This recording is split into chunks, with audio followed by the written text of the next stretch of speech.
There were ideas in history which changed everything. Fire, electricity, printing press, the internet, and now we have artificial intelligence or AI. AI accelerates knowledge, enhances human potential, and solves problems once thought unsolvable. For example, AI can help us to defeat disease. AI now reflects, imitates, generates, calculates, and increasingly decides. Decides for you, decides for me, decides for all of us. AI can now predict your decisions. This is around education, healthcare, medicine, transportation, manufacturing, finance, retail, media, entertainment, smart cities, and whatnot. But it also has a shadow or a risk in terms of fake, bias, manipulation, and sometimes unchecked autonomy. So AI is kind of challenging how we think about thought, ethics, labor, identity, and now even reality. And so AI will continue to be this interesting idea worth spreading, but it's also fast becoming an intriguing idea worth questioning. And this is because AI is not just a tale of technology. AI is a tale of humans. And this tale did not start in our labs. It started in our neural minds, in our mythology, in our philosophy, and in our economics. And this intersection, and how we steer this intersection, will determine the future of AI. The biological complexity of neuroscience, the allegorical richness of mythology, the profound questions that philosophy tends to ask, and the transformative power of economics, all these days seem to be converging towards that fascinating idea that you call artificial intelligence. Artificial intelligence is deeply inspired by neuroscience. Our brain, human brain, is a complex network of around 100 billion neurons. These neurons are plastic and transmit signals through synapses. These neurons also strengthen their connections among themselves in collaboration through a process of learning, experience, and examples. The human brain makes decisions through neurotransmitter systems like dopamine, which influences reward-based learning. This ability of human brain to learn from experience and its mechanisms for information processing has played a crucial role in the development of AI. How? Artificial neural networks mimic human brain and adjust weights between the neural nodes to create improvement in complex tasks like image processing or natural language processing. In deep learning systems, which have multiple layers of neural networks, artificial mimic different parts of brain and how they process information hierarchically. Just as in human visual cortex, we first analyze basic shapes and then go on to identify complex objects. In convolutional neural networks or in CNN, we first analyze basic patterns and then go on to recognize complex images. AI employs reinforcement learning, which is a reward-based learning. Remember dopamine? And hence, algorithms adjust strategies based on feedback and refine actions to maximize positive outcomes. So, there is a very synergetic similarity between how AI works and how our human brains work. You'll be surprised to know that AI has striking resemblance to our myths. AI gets trained on digital data left by all of us. This data, at times, many times, is not diverse, inclusive, or representative, and hence biased in nature. like Narcissus, who fell in love with his own image, thinking and assuming that it's the only reality, AI can get trapped in self-reinforcing biases, thus accelerating and amplifying the already existing societal prejudices. Without diverse data sets and ethical oversight, AI has the risk of becoming an echo chamber which will accelerate and amplify bias around, say, color and class.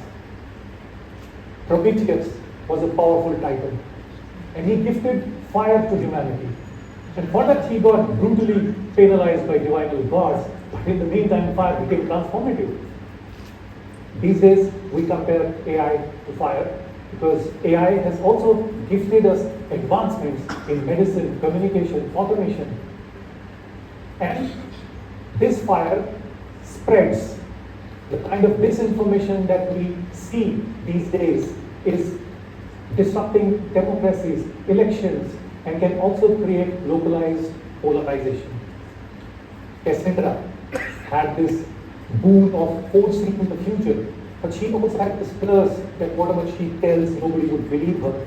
Kind of represents those experts who tell us about the issues in AI. For example, the bias in hiring algorithms around gender and names, but sometimes we don't pay heed to such experts. Our myths are actually our cautionary tales. They ask us to listen so as to avoid the ancient tragedy. The question is, are we listening? The question is, are you listening? AI will also reshape industry and change the way we work. It's reconstructing the fundamental framework of economic productivity, labor dynamics, and even market competition.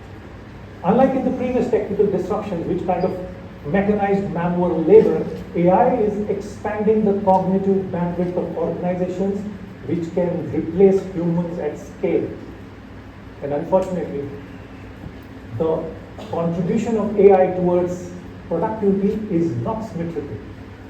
Bigger organizations, corporations who have robust digital infrastructure can employ AI quickly, efficiently, and with agility, whereas smaller companies, medium-sized organizations who have constraints around capital and compute struggle for AI adoption. Large-scale AI implementation needs tremendous investment in terms of, say, data infrastructure, computational power, algorithmic governance, and this has a cost. This has a huge cost. This is an energy cost. There's an environmental cost. And the large language models and the chatbots that we use on a daily basis need billions of tokens to get programmed, needs tremendous amount of computational power, and their carbon footprint is already getting scrutinized. AI, while its contribution now towards productivity that we discussed is very documented, what's not documented is the implication for geopolitical power shifts. You are aware that most of the AI infrastructure and compute sits in the global north, whereas most of the data to train the model may come from global south. And very soon there is a scenario that on the topic of AI, it can become global north versus the global south. We train AI on big data, but AI has small understanding of the word called meaning. Generative AI generates lyrical word, captivating imaging, flowing poetry, and it speaks the same language that you and I speak, but it has no sense for words like purpose and belongings. Technical philosophers are now exploring if AI can gain general understanding by simply following model blind curve fitting that we seem to be doing, and if a new kind of innovation is needed to really create that reasoning and understanding. Alan Turing, the famous pioneer of computing and AI, once posed a very interesting question around machine consciousness. And he asked, can machines be considered intelligent if they can imitate human responses and then fool a judge into believing so? The judge had to be a human. That's the famous Turing test.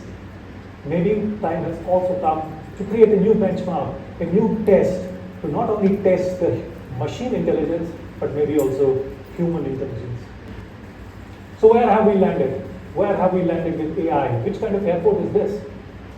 On one side, AI is explaining us how the proteins, molecules fold and unfold in our body so that drug discovery can be accelerated, or maybe AI can help us with climate change, but on the other side, bad actors are also disrupting, as I said, elections and democracies and creating social disruption.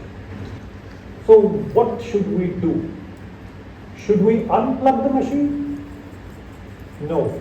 We should plug the humanity back in. We need algorithmic accountability laws, digital fairness frameworks, public-private AI infrastructure, especially around compute, quality gates, and ethical design councils. And engineers like you should train AI on diverse and unbiased data sets so as to avoid harm and discrimination, especially against the marginalized communities. AI products should be probed, scrutinized, and tested for edge cases before getting deployed to the general public. User data is crucial, and users should have total control on their personal data, and unethical data collection should be called out and should have strict penal consequences. AI literacy, AI education should be facilitated at schools, colleges, universities like yours, and also other centers if needed. Universal basic income, UBI, is a concept that needs to be probed further and should get attention of stakeholders in case there is disruption at a massive scale for human work in coming decades. And lastly, AI, if developed sustainably and with energy efficient scenarios, should get incentivized. The color of AI has to be green. Friends, we are at a pivotal moment in human history. AI does not come from Jupiter. We make it, we steer it, we govern it, and time to make AI ethical starts now. Thank you.